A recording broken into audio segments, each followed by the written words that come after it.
Hi everyone, so in this video, I will be to present virtual tour guiding about Jakarta Old Town.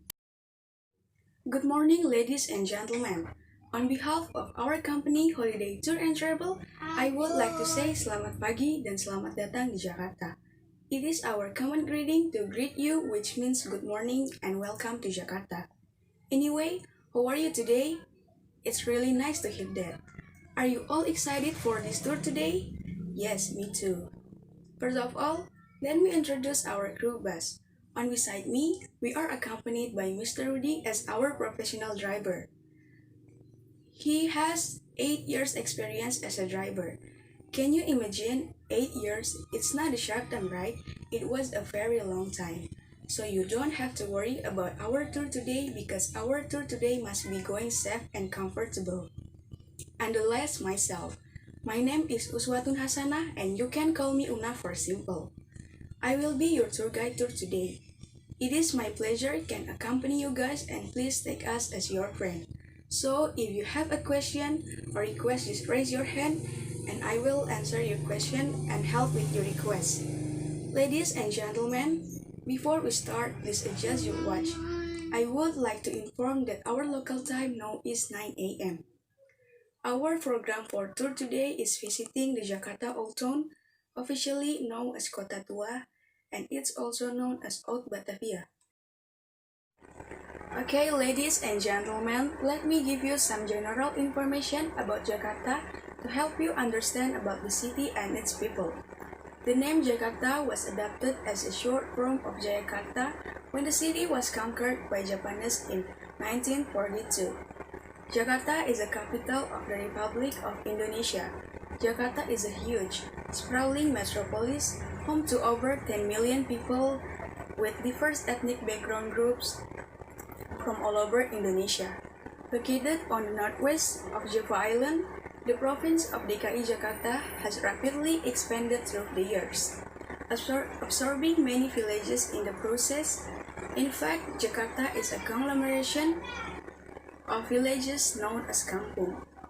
As a capital city of Indonesia, Jakarta is not only the place of the national government and the provincial government. The city is also Indonesia's political center. Moreover, Jakarta is the place of the nation's financial center and trade. That is why you can easily find traffic jam in Jakarta.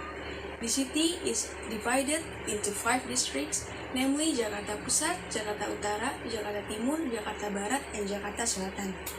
However, besides that, Jakarta has many great cultures that you must know. Their cultures often called as Betawi cultures. Traditional Betawi art such as Tanjidor. Tanjidor is one of the famous Betawi music group. Music art that is played in group is very much influenced by European music. And then ondel-ondel. Ondel-ondel is a form of folk performance using large puppets. Ondel-ondel is an icon of Jakarta. It originated from Betawi and often performs in festival. Alright everybody, it is not too long from here. We will arrive in the Jakarta Old Town. Ladies and gentlemen, finally we arrive at the destination, the Jakarta Old Town.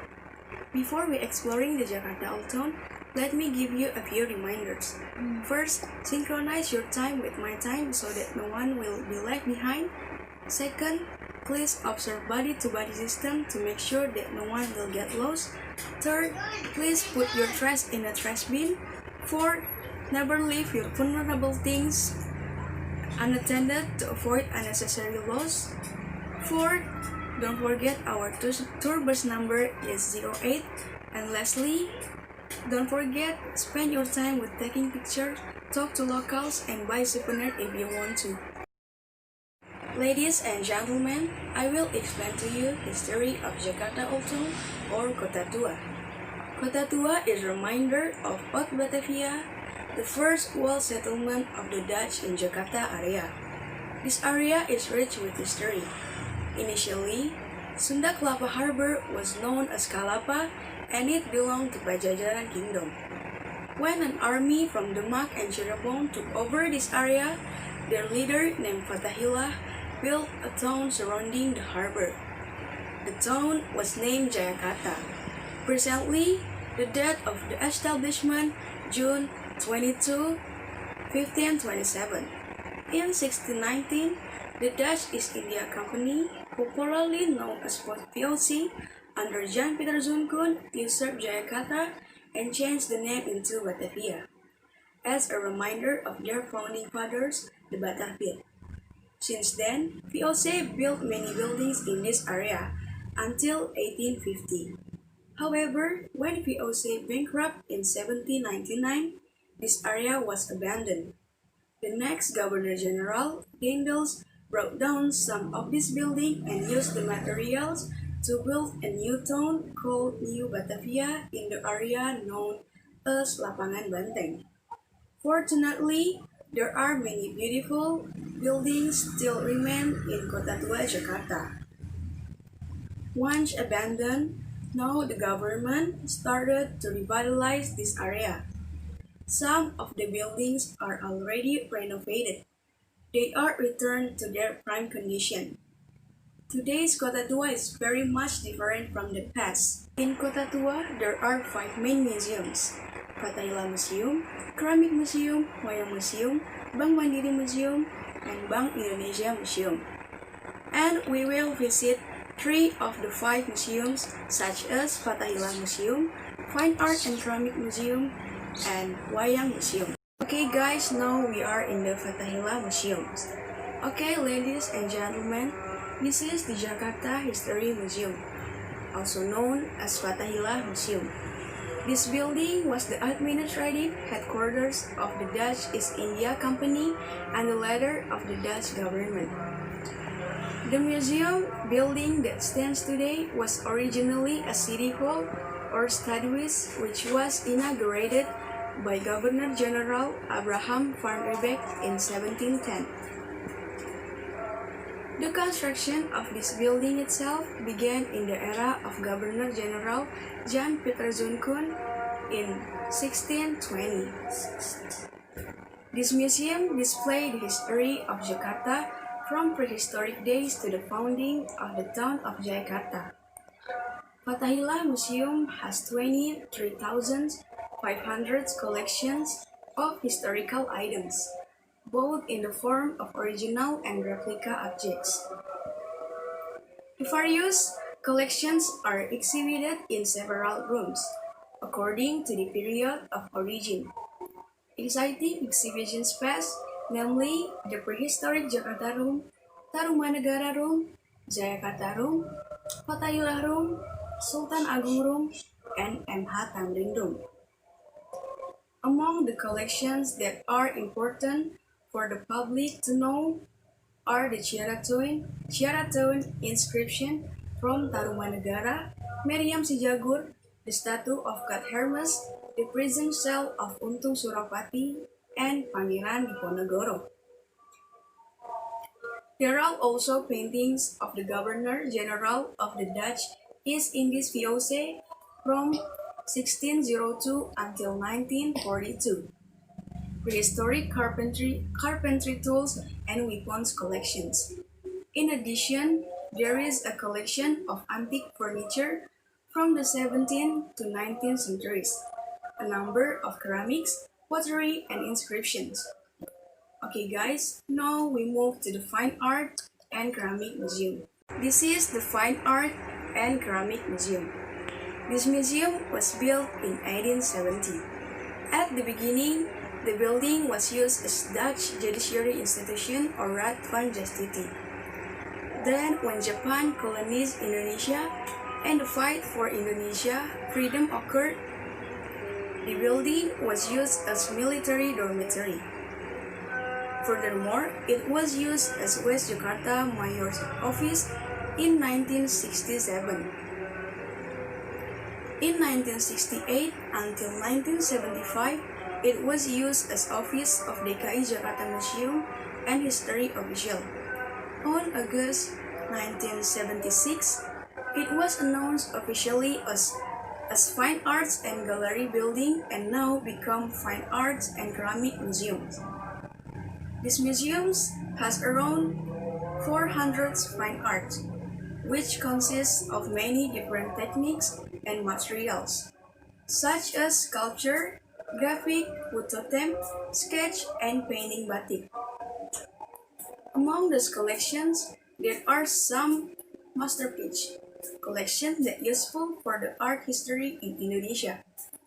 They are Revolution Bright painting by Hendra Gunawan, Lebak Region painting by Raden Saleh, Mother Gipstick painting by Dullah, Tritura paramilitary troops painting by El Sujojono, and self-portrait painting by Avandi.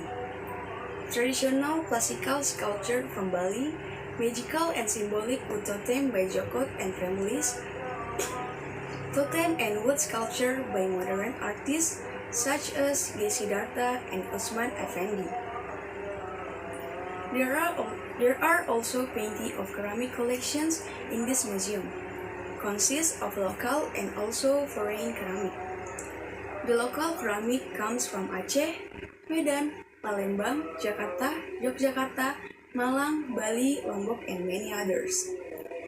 This museum has also Majapahit ceramic from the 14th century, which show beautiful, extraordinary characteristics and have history, value with various shapes and function.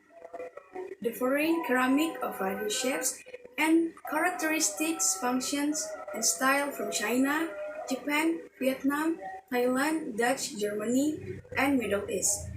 The greatest number are from China, especially from Qing and Ming Dynasty. Alright, ladies and gentlemen, the next museum we will visit are the Wayang Museum. This is the Wayang Museum. The museum is dedicated to Japanese wayang puppetry. Initially, the building used by this museum was named the Oude Hollandse Kerk or the Old Dutch Church, and the church was built in 1640. Then, in 1732, it was repaired and changed its name to the New Hollandse Kerk, or the New Dutch Church. This building lasted until 1808. Then it was destroyed by an earthquake that occurred in the same year. Now, at the site of these former ruins, a building was built which is now known as the Puppet Museum, building, and then its use and designation were inaugurated as a museum on August 13, 1975. This museum has various types of wayang, both Indonesian wayang types, and various kinds of puppet collections, dolls from abroad. In these museums, you will get to know and see a collections of shadows puppets, wayang golek, puppet collections, and doll collections from abroad, such as Malaysia, Thailand, Suriname, China, Vietnam, French, India, and Cambodia, including collections of gamelan sets and wayang paint. Well, ladies and gentlemen, it's all about our program tour for today. Are there any questions, clarifications, or suggestions? Just let me know, okay? I hope everyone enjoyed the tour with our service and learned a lot from our tour today. On behalf of Holiday Tour and Travel, I would like to say thank you very much to have our travel in your trip. Don't forget to check your belongings before leaving the bus. See you on the next trip and God bless you all.